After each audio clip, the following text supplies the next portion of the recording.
Ladies and gentlemen, are you willing to face an uncomfortable truth? That every day you exhaust yourself working harder, believing that if you just move faster, push further, you will eventually reach your destination.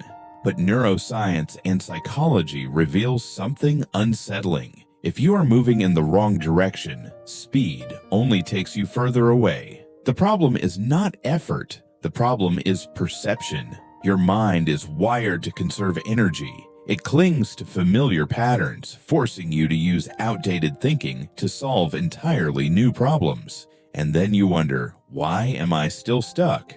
Profound insights distilled from the sharpest minds can help you break free from the invisible cage around your potential. Imagine this. You are an old fisherman. One day, you cast your net and pull in a magnificent shimmering fish. People on the shore admire it, envy it, but you sigh and throw it back into the sea. Moments later, you catch a small fish, barely the size of your hand. This time you smile and keep it. A curious man asks, "Are you mad?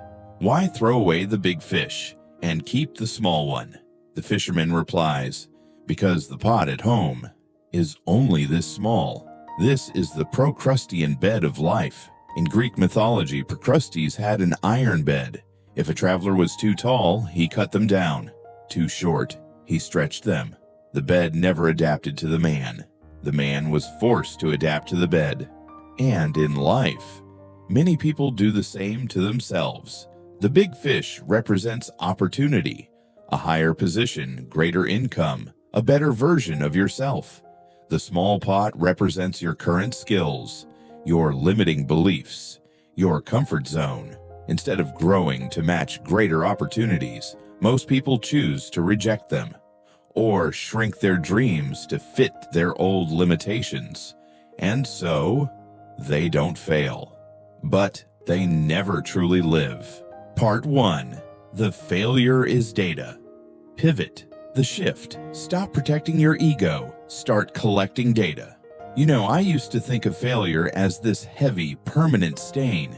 In the States, we're often raised with this gold medal or nothing pressure. But if you look at how Silicon Valley actually functions, they don't see failure as a moral collapse. They see it as a debugging process.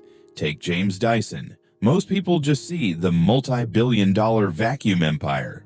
What they don't see are the 5,126 failed prototypes he built over 15 years. He didn't wake up on version 1000 and think, "I'm a failure." He thought, "I just found another way not to build a vacuum."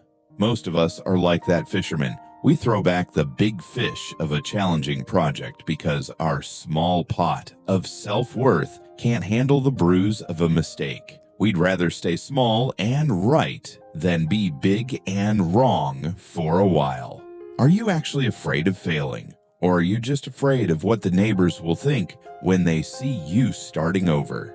If your pot is too small for a mess, it's too small for a masterpiece. Part 2. The art of unlearning. The empty cup. The shift. The biggest barrier to new knowledge isn't ignorance, it's existing knowledge. There's this American obsession with adding to our resumes. More degrees, more certificates, more stuff. But the most successful people I've met, the ones who stay relevant for decades, are masters of unlearning. Think about Netflix. In the early 2000s, they were the kings of shipping DVDs in red envelopes. That was their big fish. When streaming technology arrived, a fixed orientation mindset would have doubled down on mail-order logistics. They would have bought more trucks and bigger warehouses. Instead, Reed Hastings was willing to kill his darlings. He was willing to unlearn everything he knew about physical distribution to embrace a digital future that made his current business model obsolete. We cling to our small pots because we spend so much time building them. But the world doesn't care how long you spent learning a skill that is no longer needed. What do I believe to be true today that I'm only holding on to because I was right about it 10 years ago? Part 3. The quit early paradox.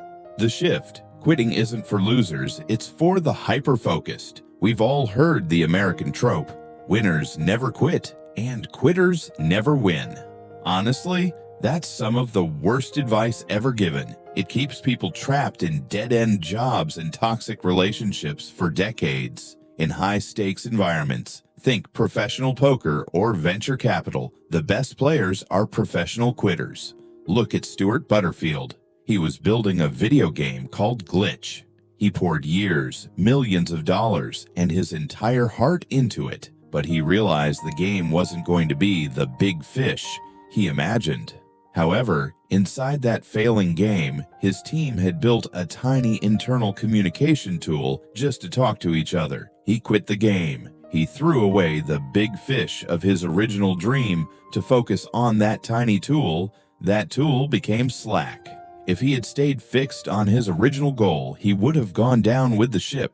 Reversing your thinking means realizing that consistency is only a virtue if you're on the right path. Otherwise, it's just stubbornness. Am I staying in this small pot because I'm loyal, or because I'm afraid to admit I'm heading in the wrong direction? Part 4.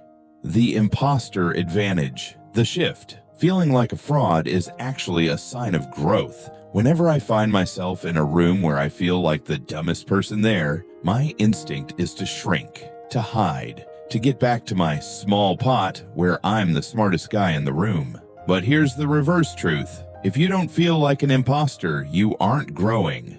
I think about Maya Angelou. Even after writing 11 books and winning countless awards, she famously said, "Uh-oh, they're going to find out now. I've run a game on everybody, and they're going to find me out."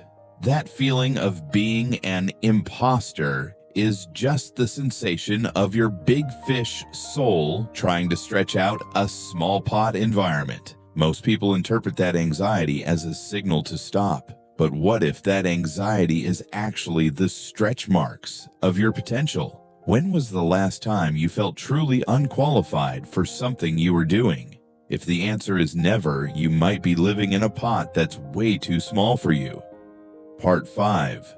The Boredom Audit. The shift. Comfort isn't the goal. It's the trap. In American culture, we're sold the American dream as a destination. A house, a fence, a steady rhythm. Comfort. But from a psychological standpoint, comfort is where growth goes to die. I look at someone like Sarah Blakely, the founder of Spanx. Every night at the dinner table, her father wouldn't ask her what she succeeded at. He'd ask, "What did you fail at today?" If she had nothing to report, he was actually disappointed. He was training her to be uncomfortable. He was making sure her pot was never allowed to settle into a fixed shape. The most dangerous place you can be is comfortable enough. It's the small pot that feels just cozy enough that you stop looking at the ocean. You stop casting your net for the shimmering fish because the little one is fine. But fine is the silent killer of greatness. If your life stayed exactly as it is right now for the next 10 years, same skills, same income, same routine, would you be satisfied or would you be terrified? If that thought scares you, it's time to break the pot. Don't cut the fish to fit the bed. Build a bigger bed.